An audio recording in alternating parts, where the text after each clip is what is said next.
Good evening, everyone, and welcome back to another Supercoach Insider podcast. My name is Swizz, continuing on with my Supercoach BBL team discussion series. Before I jump into today's episode, as always, check us out on all our social media platforms, in particular YouTube, Spotify, and get in contact with us via X, Supercoach Insider 100 or Swizz26 for me directly. All right, the Sydney Thunder, not as relevant as some of the other teams. There are a couple players in particular I do need to discuss at length, but their fixture, not until round 6, they have that double, which is against Brisbane Heat away, and then the Hobart Hurricanes at home. A couple of games against the Hurricanes there late in the season. So no real plans to start those players. It's a couple percentages, which is kind of interesting, which I personally wouldn't be going with, but they will be on our radar as the season goes on.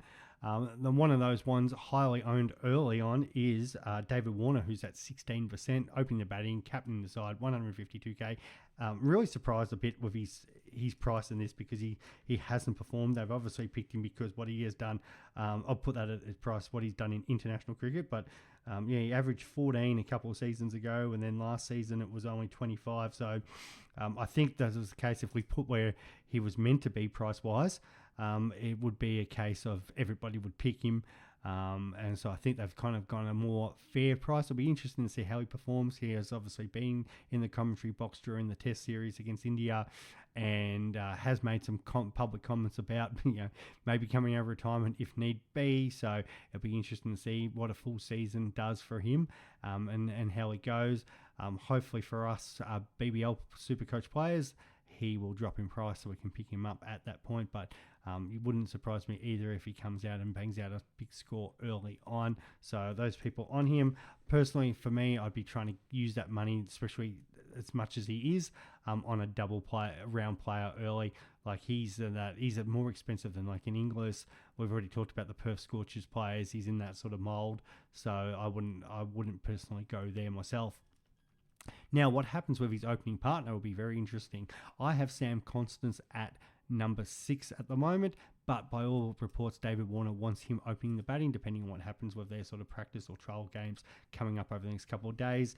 Constance has been absolutely on fire. 19 years old, 37% of teams. He is on my bench in my batting lineup at the moment. He scored 88, 107, 73 not out, 152 and 105 in first-class cricket this year. Absolutely flying for a player that age. So yeah, I think he should be on the bench of all our teams. That's an easy one to get in, especially if he is going to line up as opening the batting. And that's kind of a big question of where that leaves Cam Bancroft in the side, or if he even makes the side. But yeah, the way the young fella is going, if he's playing straight off, like at that price, he needs to be in your side. And yeah, if he's going to be opening the batting, then yeah, I think they're going to give him every opportunity to perform. So I think he's definitely one that we need to just have locked in. So Cam Bancroft, we all know what happened over in South Africa all those years ago. Probably hasn't taken these opportunities when he has had them back for the Australian team. But I'd like to be a fly on the wall with some of that relationship between some of the players and how true, some of it is. It'd be interesting if somebody actually writes a book one day and explains what actually happened back there. But is Bancroft, are they all on good terms? So I guess if they're playing in the same team, you might be. But yeah, Bancroft finds himself out of the team in round 1. Yeah, there'll be, I think, a few people asking some questions. But yeah, you think maybe Bancroft drops to 3, or maybe even potentially further down the order. Didn't have obviously the greatest year last year, and that's probably why his price is where it is. Probably not an option. If he still had the batter wicket keeper, it might be a different story. But yeah, his form from last season compared to what he's done in the past, like he has averaged seasons over 50 before, but last year just didn't get going. Had a couple of decent scores, 94 and 85, but at the end of the year, 21, 12, 2 and 14. Just not what we're looking for from a super coach perspective. So that'll be a massive pass there. He's actually in 10% of teams, so maybe some autofills going on because I wouldn't be touching him, especially also the fact they've got Sam Billings who can take the stumps. Jason Sanger also in that top order. They have discussed about maybe him potentially going up, but I think he'll probably be in that top 4. It's not a bad price there, but and Ollie Davies as well. So they do have some kind of cheaper options with the bat. Matt Gilks, 10% absolutely killed my season last year. I think he's probably the one that goes out. Do they actually need another Gloveman? We've already Bancroft and Billings in there if they're going to fit those batsmen.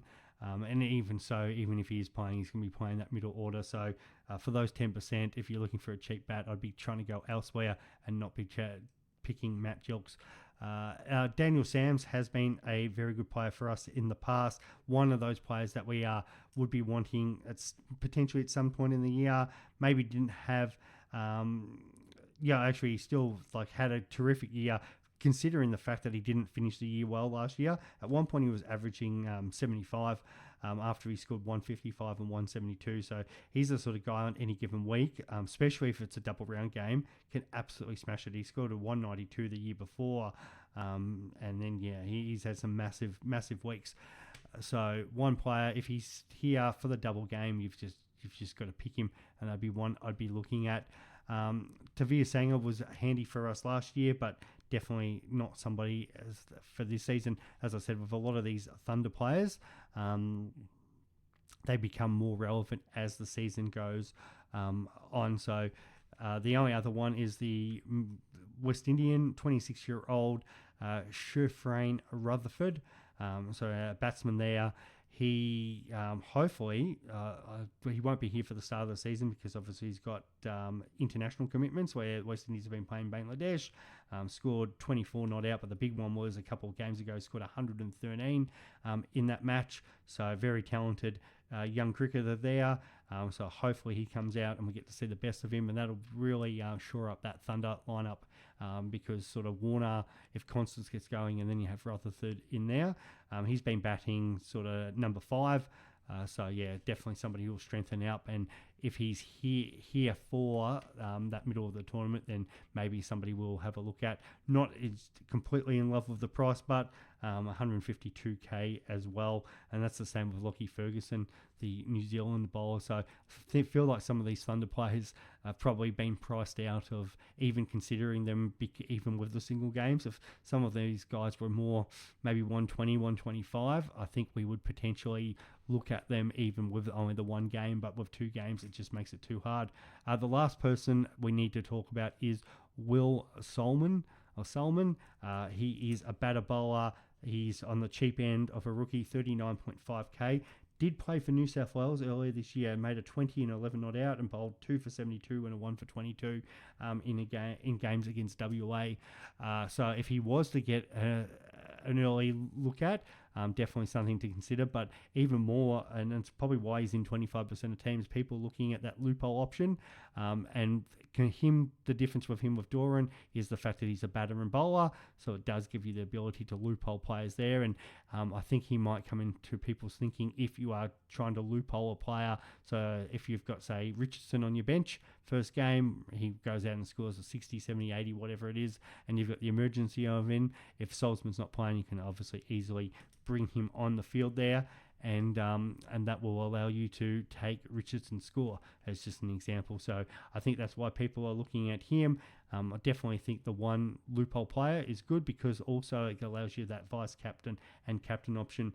I did discuss in the podcast for Hobart why Doran is the best option when it comes to that, just because he does play later games compared to in the round compared to other players. I think he is a better option compared to what Salzman is, but can understand why people, again, for that batting bowler. I feel like because we've got the flex position this year as well, I don't probably need the batting bowler loophole as much. The other thing with the Thunder games, round 4 and 5, they play the second, but in round 6, 7, 8, and 9, they are the first team to play each week. So that's another reason why I don't like Solomon compared to, like, if you're going to pick Durham, or if maybe potentially a Renegades, but they do play. So when I said in the Hurricanes, they have so many games where outside of round 7, where they kick off the round, most other rounds, they're sort of playing the 3rd or the 4th game for the round. So that's why Doran was, I think, a better option than Solomon. But if you want that bat bowler, no problems at all. So just to recap there, the 2, especially the 1, if you're going to start 1, Sam Constance, if he is named, and even if he isn't, I think you'll get some games at some point throughout the season. But if he is, I'd get him in there because he'll be potentially opening the batting for the Thunder. And that's it. That is my team discussion series done. Hopefully you've enjoyed. Like, subscribe, do all that. And I will be back for a team discussion as before the final lockdown, which is on Sunday. First game kicks off with the Perth Scorchers playing the Melbourne Stars. Till then, take care, guys.